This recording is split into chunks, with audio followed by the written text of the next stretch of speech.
satu kehidupan yang benar-benar baru, yang sebelumnya tidak terbayangkan, gitu. Benar-benar baru, tidak terbayangkan, tidak susah untuk diprediksi, walaupun bisa. Nah itulah kehidupan keluarga. Kehidupan keluarga itu menurut saya walaupun kayaknya tadi saya sampaikan susah diprediksi, kemudian benar-benar baru, tidak ada pengalaman dulu gitu ya, tetapi tidak perlu takut karena banyak orang yang menyesal kan, misalnya mereka itu terlambat menikah. Maka ketika panjenengan semua sudah memutuskan untuk menikah, membangun sebuah rumah tangga bersama orang mas atau mbak yang sudah dipilih dengan keyakinan, dengan perhitungan yang matang, tentu itu insya Allah sebuah jalan yang baik dan insya Allah akan membahagiakan. Amin ya rabbal alamin. Calon bapak dan calon ibu susah juga ini nyebutnya itu, mbak dan mas gitu. Calon bapak dan calon ibu, nanti saya mendengar pesannya yang materi terakhir dari BKKBN atau dari BLKB itu pesannya gini, nanti langsung saja ya gitu ya, tidak menunda kehamilan ya. Jadi saya tidak salah kalau nyebutnya calon bapak dan calon ibu gitu. Pada kesempatan ini saya mohon izin, sebenarnya ini tidak ada di dalam rangkaian kegiatan yang mungkin kemarin jadwalnya sudah dibagikan kepada Mas dan Mbak. Kok moro-moro ada jadwal dari Dharma Wanita Kementerian Agama untuk mensosialisasikan materi ini, materi Buddha Modis. Buddha Modis itu apa gitu, kemudian Kusmai Nilai, kok namanya jadi agak-agak aneh atau kurang sering didengar. Nah, sekali lagi saya mohon maaf dan mohon izin untuk bisa tetap mengikuti kegiatan ini dengan baik. Insya Allah kami tidak akan lama karena ini memang forumnya forum sunuk, aslinya penjenengan disiapkan diberikan bekal untuk bersiap mengarungi bahtera rumah tangga. Tetapi Mbak dan Mas, materi yang akan kami sampaikan ini nanti ternyata sesudah kita diskusikan tadi, diomong-omong medipi termasuk dengan Bapak Kepala KUA, ternyata ini juga penting untuk para calon pengantin, karena nanti di dalam mengarungi kehidupan berkeluarga seperti tadi yang sudah saya sampaikan, itu membutuhkan nilai-nilai, membutuhkan prinsip-prinsip hidup yang setidaknya akan kami sampaikan pada forum ini. Ternyata nggak jauh gitu. Ternyata itu akan juga sangat penting untuk dipedomani di dalam Mas dan Mbak nanti mengarungi kehidupan berumah tangga. Ketika panjenengan berdua memutuskan untuk memasuki jenjang pernikahan, tentu dengan segala kesadaran bahwa kita berdua, panjenengan berdua itu adalah dua orang yang sama sekali berbeda, dua orang yang benar-benar berbeda, gitu ya. Baik dari keluarganya, pendidikan keluarganya beda.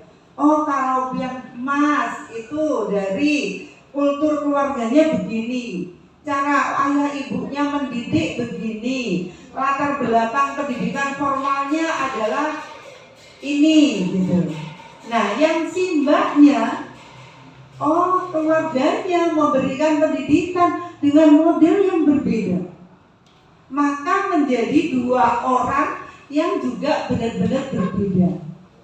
Nah, menggabungkan dua orang yang berbeda di dalam satu ikatan pernikahan yang harapannya itu bisa kekal abadi, gitu ya. Gitu, semua berharap ini berlangsung gitu ya, pernikahannya itu tidak mudah.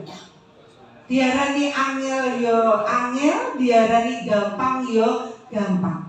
Sehingga benar-benar membutuhkan prinsip-prinsip hidup, membutuhkan nilai-nilai sikap yang bisa dipedomani agar keluarga kita nanti mulai dibentuk, mulai akad nikah sampai nanti itu bisa berjalan dengan lancar dalam tanda petik.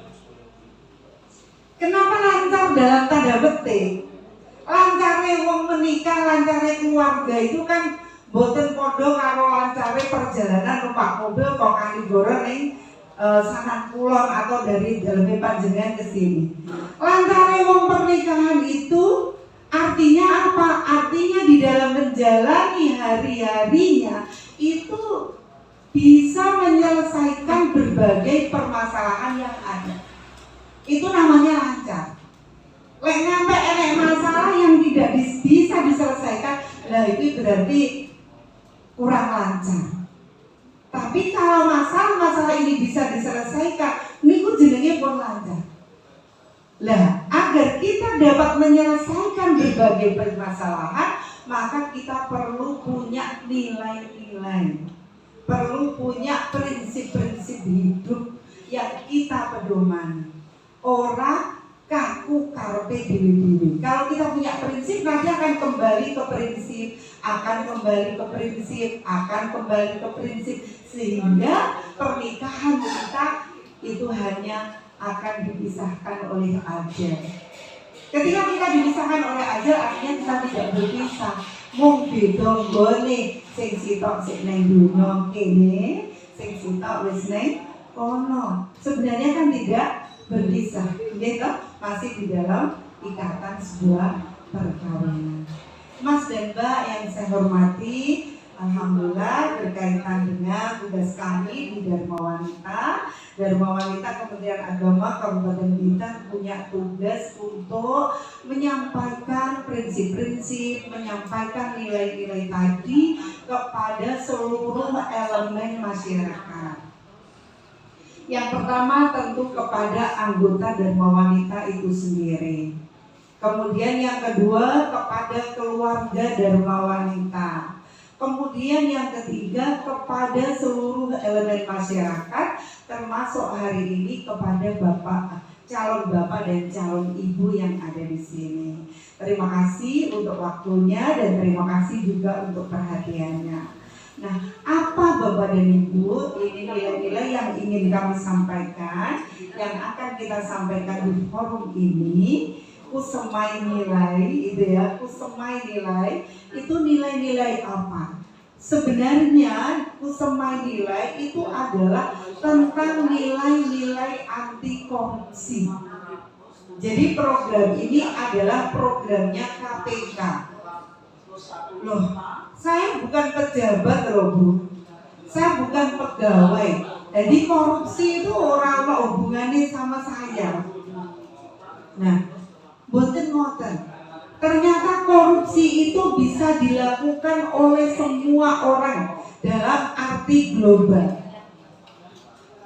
Korupsi itu tidak hanya bisa dilakukan oleh para orang yang punya jabatan di pemerintahan. Karena korupsi itu adalah secara globalnya artinya semua tindakan yang merugikan. Semua tindakan yang merugikan. Kalau fokusnya itu memang merugikan negara, itu tindakan melawan hukum yang merugikan negara. Itu kalau beliau-beliau adalah seorang pejabat negara atau ASN. Tetapi secara umum korupsi itu adalah tindakan yang membuat suatu tindakan berikutnya yang merugikan sampai kepada merugikan negara. Nah, kita itu sebagai warga negara itu sangat berpotensi untuk menyumbang, berkontribusi terhadap tindakan korupsi. Contoh yang paling ringan, ini Bu Nuril, dia adalah kepala KUA, gitu. Nah, panjenengan mau menikah, gitu, sesuai dengan aturan negara, gitu, sesuai dengan aturan yang ada di negara misalnya. Oh, akad nikah itu syaratnya adalah begini-begini, kemudian biayanya sekian. Lah, suatu kejadian tiba no syarat-syaratnya panjenengan itu kurang.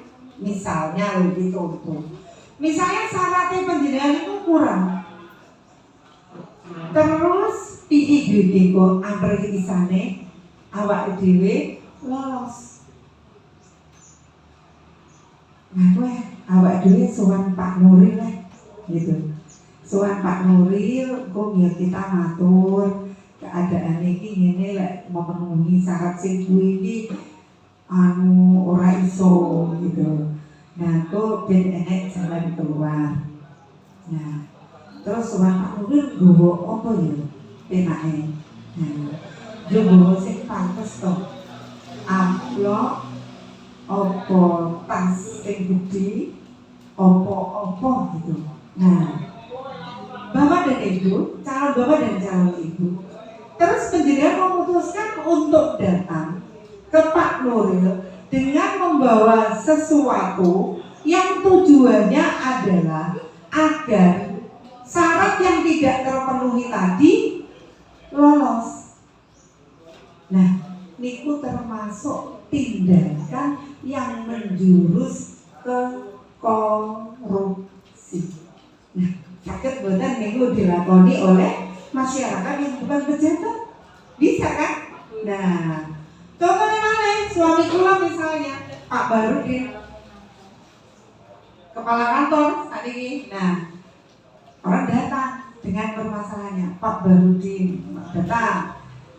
Anak kula niku pun telah daftar datang man 1. Pendaftarannya sampun ditutup. Nah, niki nyuwun tulung.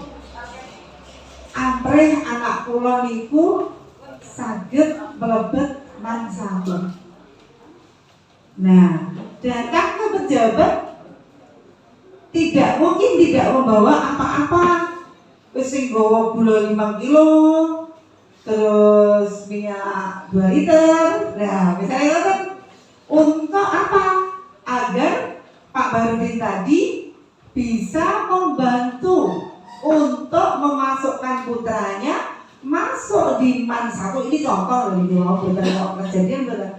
Untuk masuk di man 1 padahal tidak memenuhi syarat. Itu adalah termasuk rangkaian dari tindakan korupsi. Jadi semua bisa Bapak Ibu. Mengapa kok panjenengan yang bukan ASN, saya bukan pejabat, mengapa harus mengerti tentang korupsi?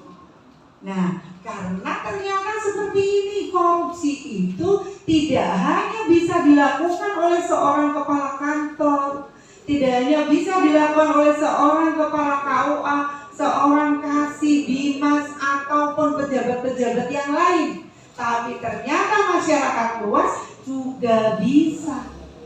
Kados niku masuk kategori. Seandainya Pak Barudin kemudian tadi yang saya contohkan melakukan hal itu kemudian dilaporkan, maka orang yang melakukan tindakan tadi juga masuk ke sana karena itu masuk kategori gratifikasi. Jadi suap masuk kategori suap. Itu rangkaian dari kegiatan korupsi. Kata dia, mengapa kok saya harus menyampaikan ini kepada calon-calon pengantin? Orang ada hubungannya Bu, enek hubungannya. Nah, kemudian calon bapak dan calon ibu, sekarang kita masuk ke nilai yang harus saya sampaikan. Nilai-nilai, prinsip-prinsip apa yang harus kita pegang teguh agar kita terbebas, agar kita jauh dari tindakan korupsi tersebut.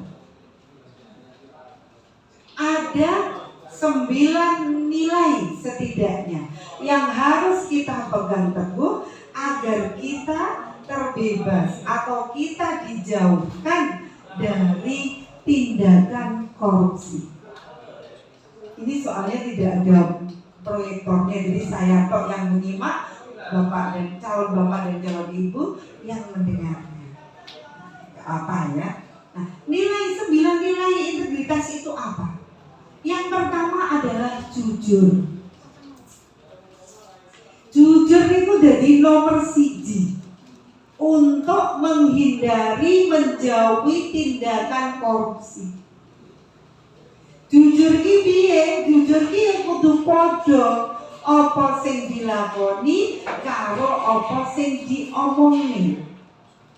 Ketika seorang pejabat negara disumpah dilantik, maka itu sudah disumpah untuk melakukan tindakan untuk bersikap jujur. Untuk bersikap jujur gitu ya, tidak merugikan negara. Kudu cocok apa sing diomongnya, apa sing dilakoni, apa yang pernah dijanjikan. Kalau sudah ngomong jujur ya jujur. Kados panjenengan berdua kan sudah ngobrol gitu. Iya, awake dhewe iki sida tenan, sampean wis yakin menikah karo aku. Nggih, yakin gitu ya. Tenang gitu. Apa ini kita buat komitmen gitu ya, kita saling setia. Mungkin mau buatan ya, ya menawa lebih dua menawa panjenengan berkomitmen dengan calon pasangannya itu begitu. Awak itu kudu setia. Perempuan itu nanti biar jadi bias gender ya. Kalau dikhianati itu sakit, emang perempuan kok yang dikhianati sakit, tidak kan? Nah, mas-mas juga sama. Dikhianati itu menyakitkan. Jadi kita berkomitmen untuk tidak saling mengkhianati. Nah, ini contohnya komitmen yang kita buat. Kemudian berikutnya maka prinsip jujur ini menjadi sangat penting. Berikutnya wis nikah tenan, apa yo saurunge nikah, sakniki kan rada marak ngoten yo, mboten jujur niku. Ternyata yang satunya atau dua-duanya melenjani janji. Biyen kae jereke jujur, jereke wis yakin menikah karo aku, ora bakal gedon apapun yang terjadi gitu ya. Sampai yo sing dikirim aja sebuah lagu dengan judul yang sangat menyentuh dan kayak gitu. Ternyata pada akhirnya ketika salah satu dari atau dua-dua dari Mbak dan Mas ini tidak memegang prinsip jujur, maka yang terjadi ya tidak jujur ya. Dan itu bagian yang membahayakan dari kehidupan keluarga Mas dan Mbak. Dengan uang korupsi kan, orang jujur. Ada yang dikorupsi ini di dalam komitmen berumah tangga. Jujur nomor 1. Walaupun sakit, walaupun pahit, ya kita harus tetap pada komitmen awal kita. Saya setia, apapun yang terjadi. Duit apa duit titik, orang duit orang mungkin mesti pangkat duit titik duit yang akeh apa titik itu juga relatif panggalan. Nah ini satu jujur ya tadi ya. Kemudian yang kedua, adil. Adil itu apa? Adil itu lawannya dolim. Lek dolim ini menempatkan sesuatu tidak pada tempatnya, maka adil itu menempatkan sesuatu pada tempatnya. Di dalam rumah tangga ya harus adil. Kalau tidak akan terjerumus kepada tindakan korupsi. Harus adil. Nek namanya istri, wis sepakat Dek, nanti yang ngurusi belanja rumah tangga sampean ya. Iki aku nek nyambut gawe, gajiku itu sekian gitu. Kok sampean sing sekian, soalnya aku ya butuh dienggo riwa-riwi. Wong-wong iki dene ya njaluk sumbangan barang, kok nek aku enggak pegang duit kan juga bingung. Nah, iki sing bagian sampean iki cukup. No, kan ngoten. Nah, Ini adil. Kalau sudah begitu, ya sudah itu dilakoni sesuai dengan komitmen yang kita buat. Jangan terus tidak ditempatkan pada tempatnya. Moro-moro penjenengan si bapak orang marine sesuai komitmen. Nah kan terjadi kedoliman, gitu, terjadi ketidakadilan bisa. Ini juga mengarah ke tindakan korupsi. Seorang pejabat diumumkan sakit mboten adil kayak gitu. Sakit banget. Dari kasus yang saya ceritakan di awal tadi aja bisa. Ketika Pak Barudin sebagai kepala kantor misalnya, mergo wis digawak-gawakne akeh terus sungkan.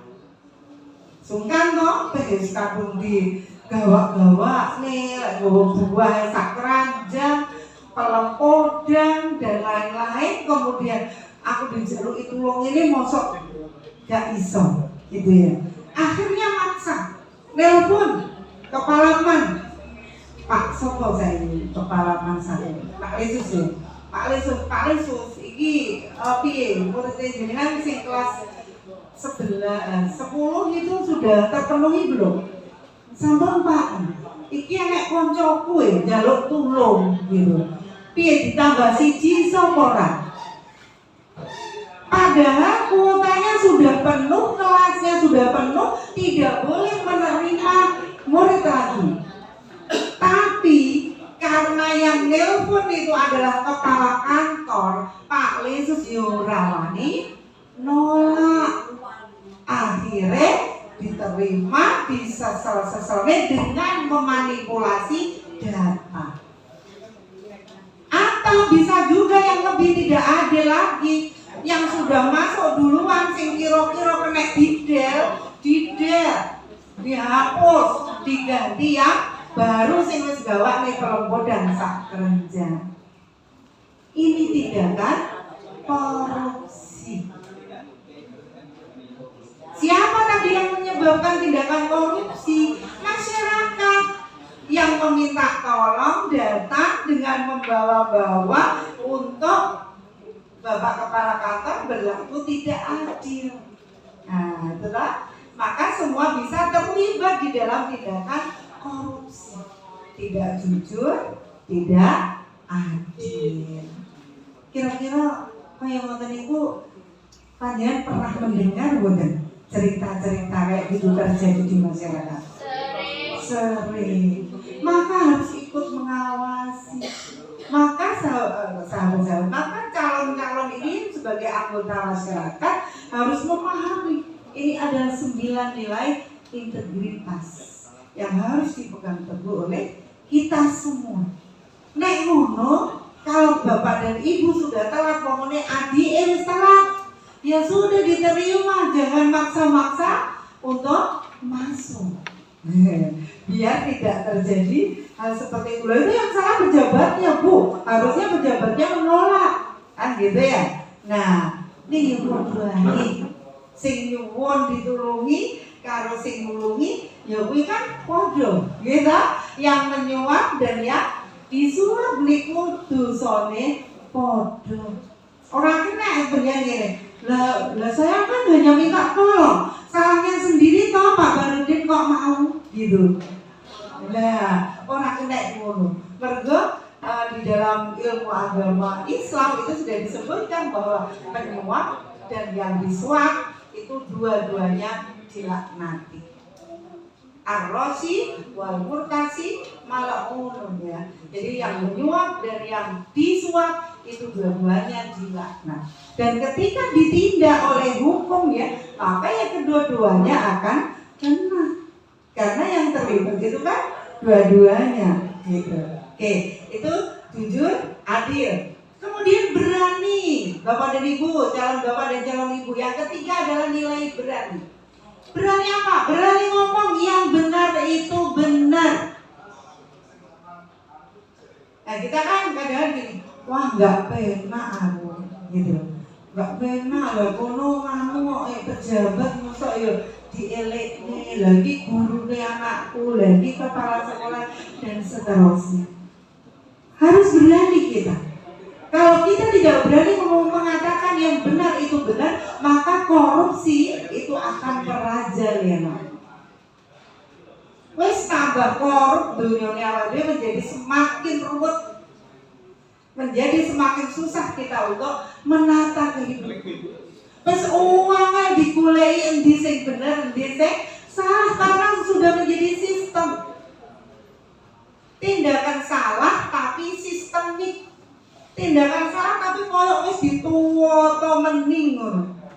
Itu namanya tindakan salah ya sistemik. Maka kita semua harus berani, harus punya nilai berani mengatakan yang benar itu benar, yang salah itu salah. Sampai di dalam agama kita ada ulil haqqo walau kana murran, katakan walau pahit.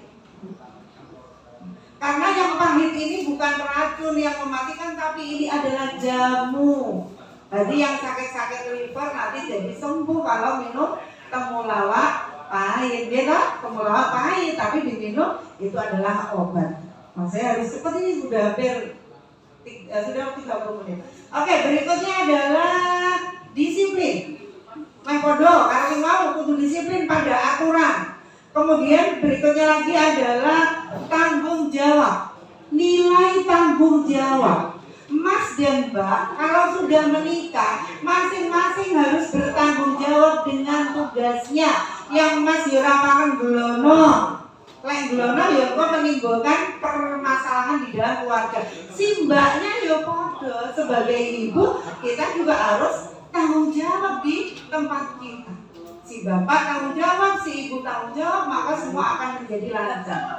Ketika pejabat tidak bertanggung jawab terhadap tugasnya, itu nanti akan menimbulkan berbagai masalah termasuk korupsi. Kemudian berikutnya adalah sederhana. Sederhana. Hidup sederhana. Hanya membeli sesuatu yang dibutuhkan.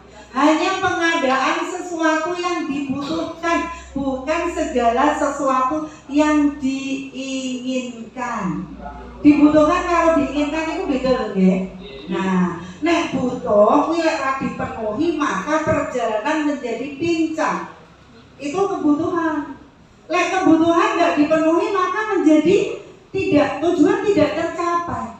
Tapi kalau sekedar keinginan, apalagi sekedar gaya hidup, nah kuwi ora dipenuhi ya ora apa-apa. Contone Bu Lavi, Bu Nore, Bu Mo itu dharma wanita. Seragame ono baju polos blewah atau batik blewah begini.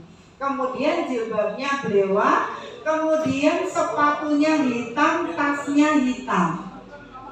Tidak diberikan harus mereknya opo, kan mboten enten.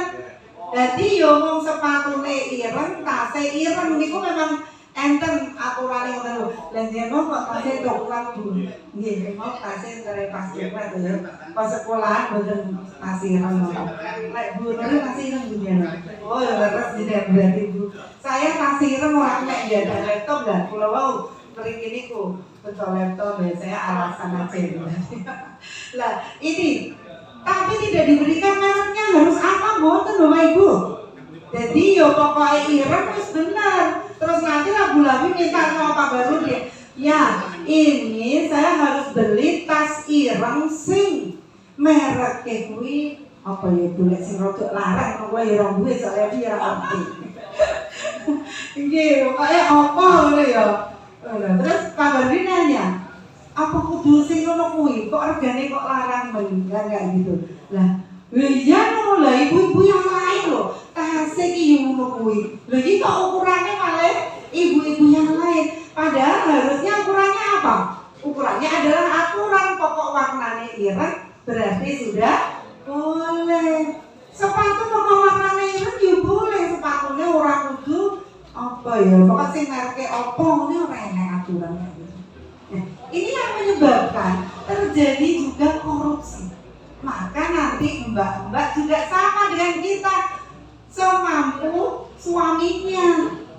Ojo marahi si suami berbuat korupsi dimanapun berada. Engkau mbak-mbak yo ngene, wah sepatu ini kudu mereknya nganu loh, pokok sing harganya itu ya kisaran 700 sampai 1 juta gitu. Nah, dia lek suamine kuwi kagungan yoto. Lak misalnya mboten kagungan, terus harus mengada-ada. Loh, dari mana jalannya? Itu yang membuat bahaya. Padahal itu bukan sesuatu yang wajib. Nah, ini Bapak dan Ibu, ini yang dimaksud dengan hidup sederhana. Ukurannya bukan kancane loh, ukurannya adalah kebutuhan. Ukurannya kebutuhan sesuai dengan aturan yang ada. Lah kok abu-abu kudu padha karo buka ya repot loh suami sing bekerja itu tadi. Nah, kemudian berikutnya peduli dan mandiri. Nilai peduli pada suami kayak tadi. Suamiku ki gajine sebulan kuwi 3 juta lagi hitung-hitung. Nah, berarti lek tak bagi-bagi kebutuhan, kuwi lek ku blonjo kuwi sehari maksimal kudu 50.000. Soalnya kan banyak kebutuhan lain kayak biayai putra, kemudian ada saudara dan lain-lain, anak mantan dan lain-lain seperti itu. Nah, dan cukup ini kudu maksimal 50.000 gitu. Nah, ini namanya peduli. Peduli kepada suami, peduli kepada keluarga, sehingga semua bisa berjalan dengan baik. Si suami yo ngono peduli. Nah, istriku kuwi kok kuwasa kakesalan di rumah, kuwi kok lek pijetne, kuwi iki yo biayane larang. Ya apa dipijeti dhewe ben murah lho, iki enak hubungane karo budget lho ya. Lah kok aku iki capek kudu nang ngene, aku tukang pijet ning salon itu kudu spa. Lah dan apa iki hargane iku paling murah piro lek ning spa. Enggak ada budgetnya. Budgetnya spa 3 bulan sekali atau 1 semester sekali. Ya sudah, itu yang harus kita lakukan. Itu kita peduli, kita sederhana, dan yang terakhir kita harus mandiri. Mandiri itu piye? Berdiri di atas kaki sendiri, artinya tidak menjadi beban orang lain. Kalau misalnya tadi saya contohkan, datang ke pejabat minta dilayani ini dan itu mandiri mboten? Kados ngoten niku. Mboten mandiri, gitu. Dadak ngerepoti kancane dalam arti kancane iki wayahe lurus malah gak lurus, wayahe gak korupsi malah korupsi, malah nyakali berbagai hukum. Itu tidak mandiri. Kita baca aturan, kita tata sesuai dengan aturan, kita lakukan dengan sebaik-baiknya. Itu mandiri. Nah, ini adalah 9 nilai-nilai yang kita semai di sini kepada calon bapak dan calon ibu yang ada. Semoga nanti subur, semoga nanti tumbuh subur di bapak dan di ibu. Amin ya. Keluarganya menjadi sakinah, mawaddah, warohmah, penuh cinta, penuh kasih sayang, penuh kepedulian antara bapak dan ibu. Putra-putrine yo ngono ketika dibesarkan di dalam keluarga yang baik, ayah ibunya baik, ayah ibunya saling kasih, saling sayang, saling peduli. Insya Allah putra-putrinya juga akan tumbuh menjadi sama dengan ayah ibunya. Kalau ayah ibunya orang yang jujur, insya Allah putra-putrinya juga akan jujur. Karena karakter itu diajarkan, ditangkap, dicontohkan, tidak sekedar dihafalkan. Itu ya Bapak Ibu, karakter itu dicontohkan. Maka Islam mengenal uswatun hasanah, dicontohkan. Karakter anak-anak kita itu akan mencontoh kedua orang tuanya. Maka 9 nilai yang saya sampaikan tadi, mulai dari jujur, adil, berani, sederhana, kerja keras, disiplin, tanggung jawab, peduli, dan mandiri, monggo kita tumbuh suburkan. Masih mboten ASN, mboten pejabat, ternyata harus punya sama nilai-nilai itu. Penting untuk mengembangkan, membangun keluarga kita agar sakinah, mawaddah, warahmah. Ibu dan bapak, calon ibu dan calon bapak, bisa saya sampaikan. Pangapunten sangat sudah menyita waktunya. Semoga yang saya sampaikan ini tadi, walaupun tamu tak diundang, bermanfaat buat kita semua. Amin. Mendasari kehidupan kita semua agar berdiri kokoh di jalan yang benar. Amin ya rabbal alamin. Kami bertiga mohon maaf apabila kedengaran kami merepotkan, kurang mengenakan ataupun hal-hal yang tidak enak lainnya. Untuk itu sekali lagi saya atas nama Dharma Wanita Persatuan Kementerian Agama Kabupaten Blitar mohon maaf yang sebesar-besarnya, dan saya iringi doa semoga kebaikan Bapak dan Ibu semua baik dari KUA maupun dari calon Bapak dan calon Ibu ini dicatat oleh Allah sebagai amal yang sholih dan sholihah.